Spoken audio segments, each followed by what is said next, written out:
What's good, Baseline family? We're back in the studio today. We're recording our 43rd straight weekly episode. I want to start this week off with a huge thank you. First off, shout out to Audioversity and Reichman University for giving us the tools, the space, and the support to make this show what it is. The Audioversity team has really taught us so much, and we truly wouldn't be here without them. To all the players, coaches, and owners who joined us, thank you for your time, your honesty, and your willingness to open up and share your stories. You've trusted us with your journeys, and we don't take that lightly. And of course, to our fans, you guys are the reason this keeps going. Every listen, every comment, every share means the world. Your support has helped us grow week after week. And this is only the beginning. We got a lot more coming this year. We're very excited. It's going to be big. And today, we've got a special guest in the studio, Mick Moshiashvili. Oh, yeah. Mick, thanks for being here, man. Man, I'm super excited to be here, first of all. It's been a minute, and I could have been waiting more than enough to be here. So thanks for having me, man. Yes, sir. So we always like to start each episode with kind of, how did you start off your love for basketball? When did that really start growing up, being in Israel? What kind of sparked that love? Man, so long story short, it's been like, first of all, my brother, Eliav, we probably started like around age 8. We grew up in Ashkelon over there. And I remember that Eliav went to basketball and some program over there with the girl named Batsheva with a basketball league. And a week later, my dad was like, would you be down and play basketball, tennis, or soccer? I'm like, basketball. Like, I want to do basketball. My dad said immediately, no. He kind of like challenged me because he wanted to see my reaction, right? So I went to tennis. But I had like, every time that my brother went to play basketball out there, I kind of was jealous. I was like, I want to play basketball too, you know? And it's been like 3 years that I play tennis, and I kind of escaped from sessions because I wanted to play basketball. Once my parents like realized that that's what I want to do, basically they saw it, and like I had an opportunity to play in the youth team for Maccabi Tel Aviv, because this is where my brother was there after like few years that he played basketball in Ashkelon. He got selected to play out there. So the coach back then was like, hey, you kind of tall enough, just come on in and play basketball. And ever since then, at age 11, we kind of fell in love with the game. So right. So a lot of what we're going to talk about today is development in basketball in Israel. So back then, this is 10 years ago, about 10, 15 years ago. So when you're growing up, 8, 11 years old, in Ashkelon, you said Maccabi Tel Aviv youth program, you were able to play with them. Right. What kind of did you see then as a league and as a country with basketball and development? The basketball, first of all, I think Maccabi Tel Aviv is still the best team in Israel, and everybody wanted to play there because there's the title and the big name. But if you take me 15 years, 10 years now, basketball will be changed. You know, it's been changing a lot, and I'm really focusing on right now, ever since I started working with Dash, it's just like completely different basketball, you know? Obviously, the basketball is always like developing and growing, you know? It's faster, more athletic, you know? People want to run fast and like score fast basketball. It's all about like 1v1. Back then, nobody knew like what's beat dedication. Like my parents always drove me from Ashkelon to Tel Aviv with like an hour, 2-hour session, and that's pretty much it. Nobody knew like the what we know now is actually to develop on the kid. Like it's not just like you finish an hour or 2 session for like basketball practice and okay, you're done for the day. No, you gotta dedicate. I always give a simple simple example to the kids. Like look at your parents. If they're waking up and get up at 5 a.m., 6 a.m. to get to work, and they work 12 to 18-hour shift, there's no reason that you're not going to do the same thing. Nobody is asking you to go and work and like lift heavy stuff. People is asking you to dedicate your time to basketball if you want to become whatever, an NBA player or EuroLeague player or get it to the highest level. I always try to tell my kids from America and here is, as long as you put the work in, and first of all, you got to have a blueprint. You can't just like wake up and be like, okay, I'm there at 6 a.m., do an hour session, 2-hour session, and I'm done for the day. that's still not gonna be good enough for you. You Right. know? I forgot where I saw it, but some coach said, you know, yeah, you have team practice every day, Right. but you go into team practice, say whatever, you come 30 minutes early, 30 minutes late. That's not enough. Right. It's about what you do individually. Right. What, maybe you get 10 shots up during practice. Fine. You got to go put up 500 on your own. Right. So that's really important. But moving back to you, going through high school, what was your situation like basketball wise? Were you thinking ahead, pro career in Israel? What was kind of the thought process there? Like every kid dream is to get to the NBA or get to the highest level. You Right. know, obviously I wanted to get to the NBA, but realistic, I wasn't working hard enough to get there. I was good. I was tall. I was athletic, but I wasn't good enough to make it to the next level. You know, and my parents put everything, all the hours, all the money, the finance, through me and my brother. You know. But if they even send us an age 15 to overseas, we played basketball in Spain for I was there for a year and a half. My brother was there for two years almost, and it still wasn't good enough. You know, I'm really thinking that as long as it's good to be in a team, and then in the day you gotta play. You know, you gotta put yourself out there and play basketball, right? But if you don't know what to do, you gotta find a good personal trainer for yourself, and it's not just basketball. You gotta have a good personal trainer for lifting weights, good recovery, and also train hard and stop complaining. You know, I hear a lot of kids want to say, I want to be in the NBA and I want to get to the next level. My first question is what do you do for that? You know, what do you sacrifice to get there? You know, and I ask them, what's your day like? Forget about Mick, forget about personal trainer, forget about the NBA. What's your day to day like? And they tell me, I wake up, I go to school, I go to practice, and I go to sleep. And I'm looking at them how do you, what makes you think you're going to get to the next level? And forget about the NBA. You're here in Israel right now. There's a beautiful basketball out here that you can still make it, you know? So as long as you work hard and you study the game, I don't think there's no problem for you to get to the next level. Definitely. And we talked about how you came back to Israel and you tried to go pro. It didn't work out. So maybe talk about that process, and then what kind of shifted to kind of put in that thought okay, that didn't work out. Now I want to be a trainer. Yeah. So when I moved to LA back in 2015, I basically quit basketball. I gave up basketball. I didn't care about basketball. I didn't even want to look at basketball, you know. On and off, I did watch a game for 5 minutes, and then I turned off the TV because I was kind of hurt. Not physically, but emotionally. Right. You know, I couldn't look at it anymore because I was I was supposed to be there too, you know. And like I told you, when after 3 years in America, I moved back to Israel for 6 months, and then I was I'm still young, you know. I'm 24 years old. I can still make it. So I'm going back home after 6 months being in Israel, and I start scrolling on Instagram, and I see Dash. You know, I reached out to him, and surprisingly, he DM'd me back, and I was so excited. I was man, an NBA trainer is gonna train me. So I get to the gym. So real quick before that, for a kid who wants to be a trainer, right? You sent out that message to Dash. What did you say? What kind of made him want to text you back? All I said, hey, do you work with professional kids? And he said, how old are you? And he said, yeah, I'm 24. I played basketball overseas, and I'm looking for a trainer. I was just pull up 6 a.m. to LA Fitness in Woodland Hills. That's it. There you go. Yeah, so we had the sessions out there for a week. I'm being honest, I couldn't afford that, Okay. you know.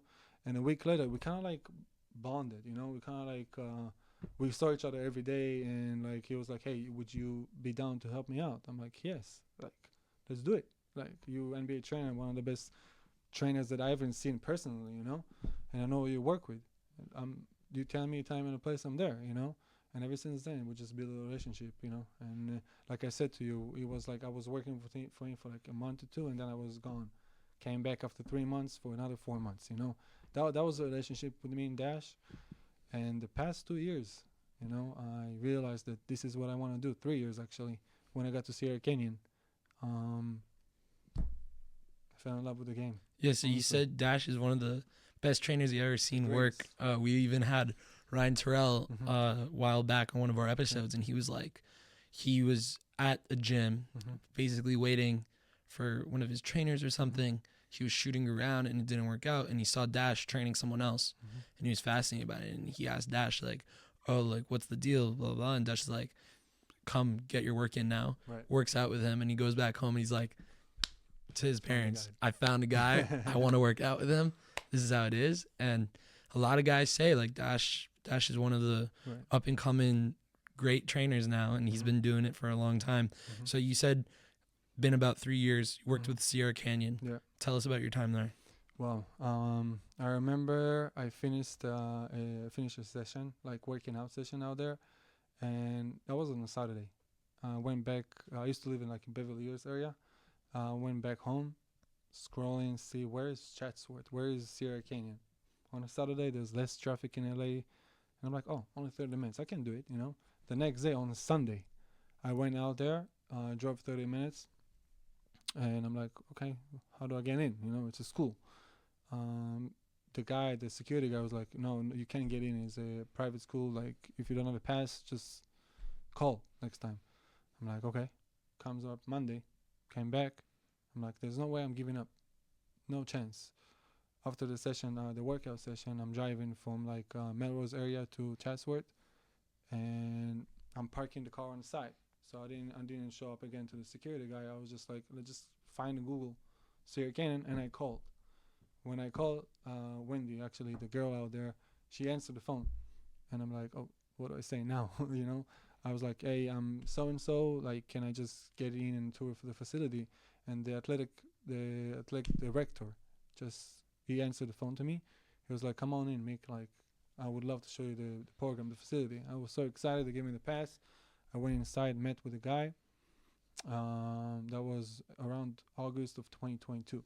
And they had a tournament in Paris, I think. They had a tournament in Paris, somewhere overseas.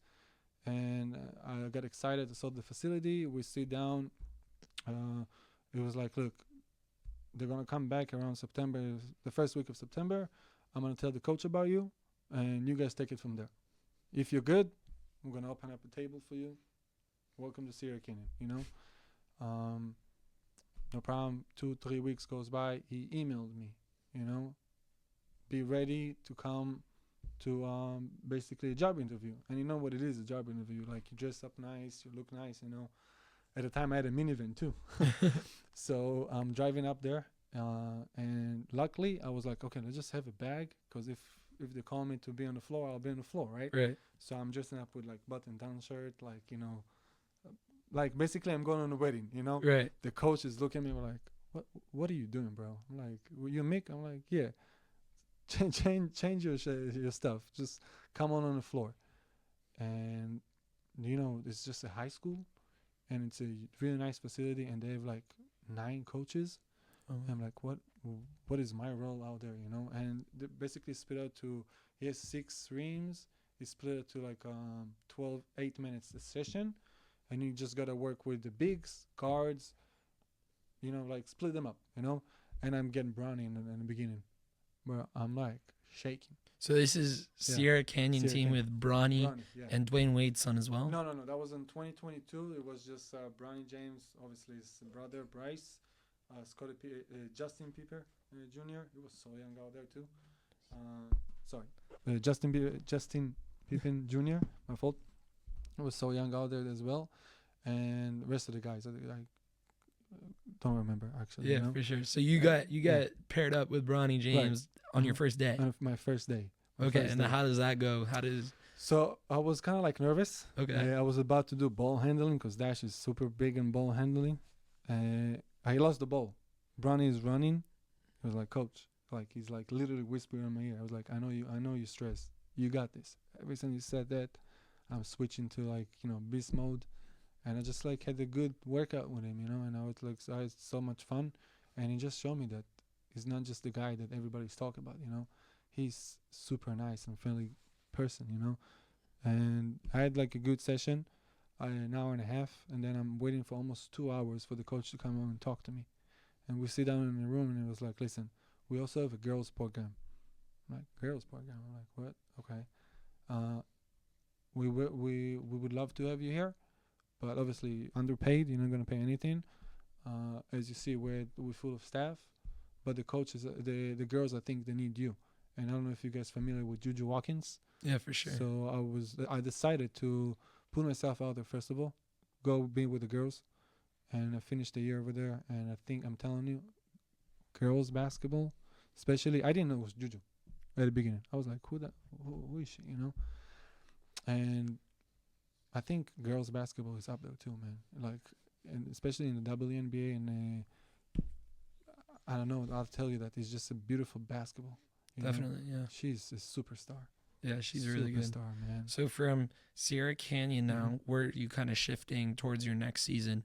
You ended up at Hapoel Haifa. That was last year, right? That was last year. So I was a Sierra Canyon for 2 seasons. Okay. You know, and then back. Everything I do is also combined with Dash. There's no way I stop working for him. I always work with him. So last summer, we ended up working out with Paul George. Okay. You know. And that was my first time seeing this guy. Super nice guy. You know, like the guy is just a brilliant basketball player. You know. Also a podcaster. Yeah, he knows what he's doing too. You Yeah. know? And I was working with him all summer, and then they posted one, like a picture of me and him in the NBA page, and I got a call the next day with Hapoel Haifa, and I said like, yeah, I would love to be there, you know, because it's the league, and I want to be in Israel. I haven't been in Israel for like forever. And I got a chance to work for. And this is last season, so Right. you had another Sierra Canyon season right after October 7th and everything. Right. So after October 7th, I was with Sierra Canyon, and then I came to coach for Haifa. Did something shift between your first and second year coaching as an Israeli guy, being at Sierra Canyon? First year, you know, you could call it a different life, you know, and then October 7th happened, everything changes. Being there in Sierra Canyon in LA, what was kind of the lifestyle like after that? You saying after, like in around October 7th? Yeah. Being Israeli. Right. So I say what I say all the time. You know, I'm not a guy who's gonna back off, and like afraid to speak out, especially as an Israeli and Jewish. You know, like I want people to know what happened to us, and it's very important for me. But now I understand, like, sometimes you gotta step away from that because you can lose jobs. They did sit down and like talk to me and say, as long as you're wearing Sierra Canyon shirt, there's Palestinians and Jewish people, and we love everybody. You cannot do that. You cannot just post only one side. And I said, listen, you already know the side. Like, what if you guys want to fire me? I'm cool with it. I'm gonna say what I say to basically to speak out loud for us, you know. But it just made me realize that as long as you work in a professional team, be professional too, you know. So things change, but not much, you know, because they do welcome in everybody. And then did that have an effect on you, basically kind of giving you even more of a push to come and work with Hapoel Haifa? No, not necessarily, man. It's just like my dream. I'm being honest with you. My dream is to work for the Premier League in Israel. You know, because I think the Israeli basketball, now that I've been here for almost a year now, I think is very development. You know, I think we have a great league. You know, people always think about the NBA. I want to be in the NBA. I want to be in a EuroLeague team, and I get that. It's the highest level. You know, right? But we have a good league. Yeah, definitely. And Hapoel Haifa, unfortunately, didn't have the greatest season last year. They ended up delegating down. Did have some good players on the team, though. We actually had Dre Pickney on our show. He came out for a little bit, and he balled out. Yeah. So your first year kind of being a coach, especially in the Israeli league, what was that like, and how did you put in your developing skills from what you learned from Dash and from Sierra Canyon on the floor with Haifa? Everything. I basically, because I know that what the Americans looking for, you know, when they come, especially overseas. Because look, I'm still living in LA currently, but I know how hard it is, especially for the Americans to come to a place that they don't know, like what's going on over here, you know. And the Americans and they're used to play American basketball from high school from middle school all the way to college, you know, if they don't make it to the NBA. I basically brought my heart, you know, and the knowledge that Dash is teaching me from day one, and they loved it, you know, and they just loved it, because at the end of the day, when you focus on the player development side, it's just one-on-one, and they want to do that. They want to see it. They want to get the extra work, you know. That's pretty much. Any highlights or things you picked up from your season last year with Hapoel Haifa being in the first league? Man, Everything. Fun. It's really fun. It's just fun to be around coaches, players, also Israeli players. It's just fun. I cannot say anything better than that. It was my dream. Even if Right. I was in Sierra Canyon and now with the NBA, I always watch the game because I think it's a good league. Definitely. And the Yeah. league's up and coming, and we're Right. going to talk about that. But Right. Haifa finishes up, right? Season ends, and you go back to LA, and you work out with Dash again. Yeah. And you've been doing this for a long time now, Right. and you really got into it for the past 3 years. Yeah. And, you've created connections and bonds with guys like Kevin Durant, Jalen Green, Right. like you said, Paul George. Right. So what was that like this summer, really working out with him from a day-to-day basis? That was my first summer with Jalen Green, and I can tell you the guy is just forget about his work ethic. He's a human being. The guy, the first time he sees me, hey, my brother, how are you? We don't even know each other, but the guy is about to be 23 years old now. Special man, like coachable. He everything Dash is telling him to do, he's doing it in the highest level. And just fun to like work with him, guard him, give him the ball, like talk trash to him. He just like he has a love for the game, and it's not just me. There is Dash built a team, and I need you to know that like he has a team around him that been with him for a long time. Mike, Justin, Chris, now he has Assad and Rams and me. And it's very important for him is to show what he built because he's been working his ass off since 2016, even like way more. I know him spent in 2016, and the fact that I see him almost 10 years later and what he has right now, it's just beautiful to see. Because all these guys doing everything he says, and they're doing it from their heart. They want to help the kids. They want to help him. They want to help the NBA guys to get better each and every day. And I'm not just saying that hour a day. We've been in the gym from 6 a.m. all the way to 8 p.m. every single day. Every day, sometimes to 9, And we study in the game. It's just like something that I want to bring to Israel. That's why I'm here, And it's just like, it's a different culture. It's a For different sure. culture, man. Yeah, I mean, there's guys like Kevin Durant who have even talked very highly of Dash. Yeah. He's not like every other trainer, Right. which is really cool. And you talk about Jalen Green. I mean, the guy is super bouncy. Man. He's crazy. But what's it like, kind of like being around these guys? Yeah, of course, they're human beings. They're great guys at the end of the day. But these guys are like filled with talent. Right. Like these are like the best players in the world. Where a lot of people are going to debate EuroLeague and NBA, but at the end of the day, these are the best players in the world. Right. So what's it like, kind of being around them? I know it's fun and everything, but what do you kind of like see? What's the feelings like? Looking back at yourself as a 15-year-old kid, you're like, oh my God, I'm living the dream. You know. So I'll tell you that back in 2019, 2020, before COVID happened, the first NBA guy that I ever seen is Alfonso McKinney, from the Chicago Bulls, and play with Steph Curry, play with LeBron James, and I was excited. I'm not gonna lie to you. It was like, oh my God, an NBA player. I work with an NBA player. I'm guarding an NBA player. I actually guarding him, right? First week I was excited. Second week, he's just a human being. Right. Bro. It's just like you understand. And then in a day, those NBA guys, they're working their ass off since they were 8 years old. And they deserve to be where they are right now. But in the end of the day, it's just human beings. Right. And like now, this summer, I'm not gonna lie, it was excitement. Yeah, but I'm used to it. But you notice them like they are that talent because they're going 110% every rep. Oh my God, it's not even 110%, it's 1,000,000%. Man. Sometimes they know, like when they messed up, the drill, like the ball handling or working on the pickup and stuff like that. They know when they mess up, so they do it again. Dash was like, no, like let's do something else. No, they're doing it again. So it's all about the reps. The more reps you do, the better you get. Anything you notice between a guy like Jalen Green, who's 23 years old, and Kevin Durant, who's later in his career, a vet, he's running on his 17th season, 18th season. What's something you might notice between their workouts that are different? Experience is kind of the same workouts, but it's all about the experience, man. I cannot say more because there's nothing to say. It's just more experience. Like you see the guy, Kevin Durant, like when he gets on the floor, everybody's looking at him like, oh God, Kevin Durant. When he do the drills, it's just more experience. He has more the time and just the experience. I cannot tell you more, man. It's just all about For the sure. experience. Yeah. So then this is a big summer for you with Dash and working out with all these guys. And then Milwaukee calls. What's kind of your role going to be like there? What can you say about that? So it was before that. So Milwaukee called me around mid-June. Yeah, something like that. For Summer League, July. Okay. I had the call. I was like, we're going to have you as an intern for the Summer League. I wasn't in the coaching staff. I was just like as a player development side. I wanted to see how do I react with the players, basically, you know.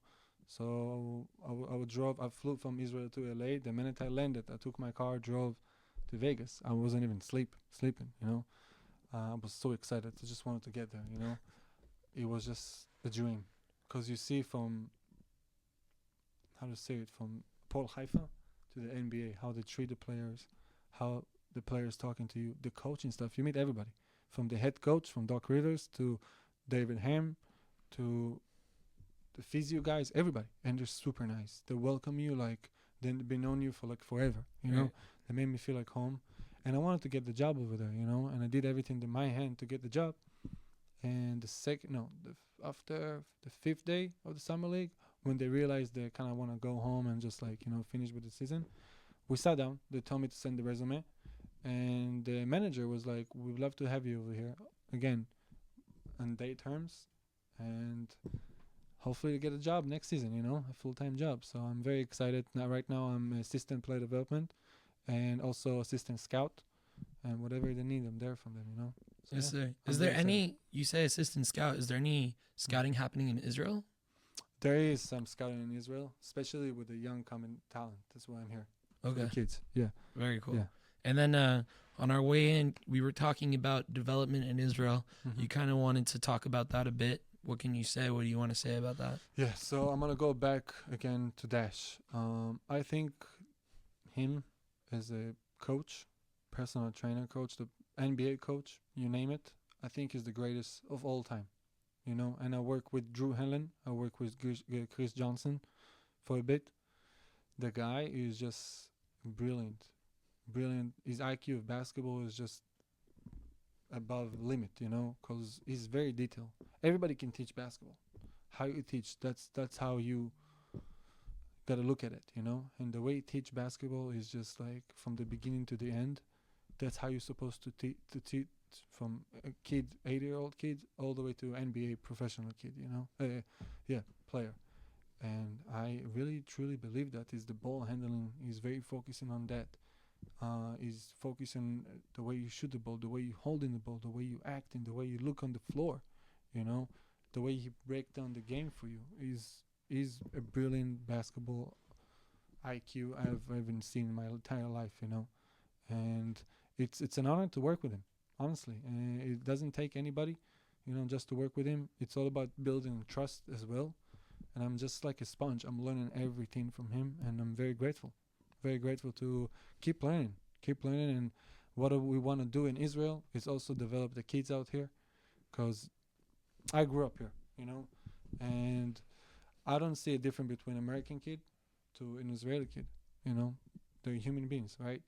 And it's just like the program here, the program out here doesn't develop the kids in the right way. You know, after 10 years, 11 years that I've been in America, and I've seen it, and I work with the best, you know, from kids as well, because Dash has also worked with kids, you know. And there's another Israeli guy that I need you guys to follow. His name is Ben,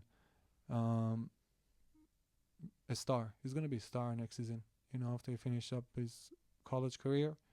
Hopefully he's going to come here. And Dash, we've been working him since he was 11 years old, you know. And it's just beautiful to see it. It's just beautiful to see that Dash has a lot of Jewish community in LA. A lot of kids, Jewish kids, are working with him, you know. And there's the first Israeli, and also Mike. There's another Mike that is working with him. An awesome person, man, you know. So there's 2 Israelis actually working for Dash. Yeah, for sure. So and now you said the development is a little shaky here, which might be true. Mm-hmm. But now, kind of like as of late, past few years, we got a lot of guys who are making moves, you know. Yeah. Danny Wolf is an American raised guy. But Ben Saraf, Israeli raised, you know. first round pick with the Nets. Yeah. And you have guys like Omer Meyer, Eitan Berg, Ron Sieper with LSU. Right. A lot of guys who are in the development who are moving up and like they're going places. Mhm. So what do you think is the deal with them, and how do you think they're gonna kind of incorporate themselves with the I'm NBA and college? I'm really happy that Ben Saraf got to the NBA. Is just gonna show the kids that you can do it. The guy come from literally nothing. And really not good teams, and he's play for the Brooklyn Nets. Yeah. That's incredible. I hope he's gonna have a great season. But my theory and the way I see it, Omer Meyer is gonna be the next star in the NBA. Yeah, the guy is just built different. Yeah. He's a we gotta call him Superman because he is just like a different monster. Oh, Omer Meyer's Yeah, tough. I love yeah. the way he gets up on his jump shots. Like, Oh my God. it looks smooth. He's very like fundamental. Yeah. He's good. He's really Every good. team that is gonna recruit him next season, they're gonna like be very happy with him. Honestly, man. He's got a good mind too. Yeah. He's very smart. Smart. He's watching the game. I know that he's watching film every day. That's the cool thing with the Mhm. European Mhm. game is that you're playing pro ball from a young age. Right. Omer played with the Maccabi Tel Aviv EuroLeague team last year. Yeah. It's not easy to even to get to Maccabi Tel Aviv anymore. Like the fact that you, 16, 17 years old, get to play for a EuroLeague team, especially Maccabi Tel Aviv, is just show you the guy is working so hard. And I'll be honest with you, I don't even know who's his personal trainer. I don't even know how did he get to where he get. It's just beautiful to see, and Yeah. I'm very I really want him to succeed. And in the NBA, he gotta Definitely. make it over there. Good luck, Omer. Let's go, Omer. But as we're on the topic, Maccabi Tel Aviv, right? We got tonight, October 8th, Yeah. Maccabi Tel Aviv versus Hapoel Tel Aviv, the first Tel Aviv derby in the EuroLeague, That's beautiful. but it's not in Tel Aviv. Sucks. But still a big game. Right. Still going to be huge watch. It's still history. Mhm. Maccabi Tel Aviv, Hapoel Tel Aviv. We got any thoughts about what's going to happen tonight? Man, so I grew up a Maccabi fan since I was 8 years old. I'm not a fan of any of them, to be honest with you. Yeah. But I really like what Ofer Yanai, right? That's his name. Ofer Yanai is doing, and I think he deserved all of his credit because the guy is just trying to win. Not trying, sorry. He wants to win, and we need more of Ofer, like people like Ofer to be here, But what it does to the basketball and Israeli basketball, also in the EuroLeague, nobody. Let's just say it that way, that I wasn't believe that what he's gonna do. I didn't believe that anything that he was doing right now, but you gotta see it to believe first. And I think that he built a scary team. I don't think nobody wants to face Hapoel Tel Aviv right now. Yeah. They are tough. They are very tough. They have an incredible coach too. I don't know him personally, but I know he's Yeah. really good coach. So Hapoel is 3-0 Mm-hmm. in the EuroLeague, Yeah. and they're one of three teams. Or sorry, they're 2-0. They're one of three teams out of the 20 who Yeah. are 2-0. So That's crazy. we're seeing it. It's happening. Yeah. And I saw on Euro Insiders, they just had Ofer Yanai on their show. Yeah. And it's amazing what they're doing. But they kind of asked Ofer, how do we get the games to Tel Aviv this season? Mhm. How do we make it happen? So Ofer responds, one of the problems with if we are able to bring it to Tel Aviv is the other teams that we played in Sofia Mhm. are going to be like, we want to play you guys in Tel Aviv because it's harder to play in Tel Aviv than Sofia. But Right. if Ofer says we're going to beat everyone in Sofia, that they have no choice but to play in Tel Aviv. So it's funny, but they really built a scary team, and it's crazy because you'll go to an Israeli game, right? Yeah. And you can only sign so many players, Right. but you'll see in the stands Vasa Micic and That's Dana crazy. Turu and Right. just sitting on the bench, not even suited up. Right. They really built something crazy, and Yeah. like you said, Ofer has a huge deal on the whole Israel basketball, and He's doing it. He has a really good impact to everybody. Look at Paul Jerusalem. yeah. I really think that they should be in the EuroLeague in a year from now. It's just gonna do good for basketball. You don't understand. It's just like the more team that we have, more Israelis can come in and play for the EuroLeague, you know? And I don't see a reason why not. You know, I know and understand it's a lot of resources and money and all that come involved, you know. It's not just like everybody want to be in a EuroLeague, you know, it costs money too. But I think that the more teams, Israeli teams that we have, it's the competition is going to be better. Right. And it's just going to help the kids to understand that it's not just the NBA. Yeah, you know? definitely. And we're seeing that. That's why Right. NBA is so involved in wanting to get NBA Europe running. I heard a source, sideline sources, they're a big source. They kind of said that Adam Silver was saying that NBA Europe might launch in 2027. Right. That's around the crazy. corner. It's You know? millionaire for now. That's big. And Ofer talks about a lot of these things, and he doesn't stop. You know, he always is saying This guy. stuff. So he was talking about Hapoel Tel Aviv and Monaco are the only two teams in the EuroLeague who don't have a contract with the EuroLeague. Really? Yeah. I didn't know that. So they're basically kind of like in the air. They could stay in EuroLeague. They can go to BCL, whatever. But it's crazy because NBA Europe comes in, all these teams spike. Right? They go from being 100 million, 200 million teams to 500 million. Crazy. You know? And like you said, it brings a lot of income to Israel. It shows that there's really a lot of basketball outside of just America. Hell yeah.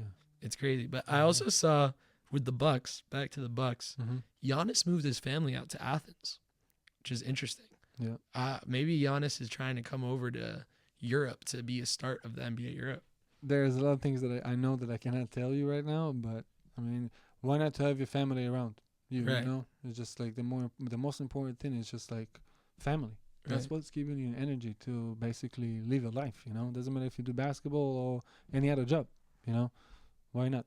I Yeah. think he's gonna stay with the Bucks for another season, but who knows? Yeah. Who I knows? mean, the NBA is going to be very interesting this year. EuroLeague is going to be interesting. Euro Cup is going to be Everything. interesting. You know, Hapoel Jerusalem really are trying to make their way up to. Oh, they will too. They gotta show us what's up. You know, Man, they're really Adelson's a great owner as well. right, man.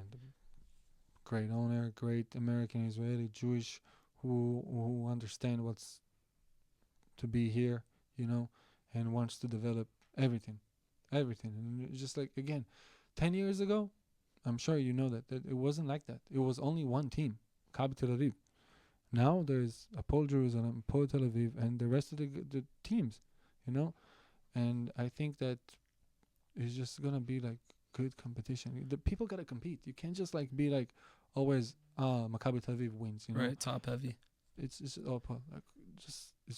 like last year, okay, at the Premier League Championship.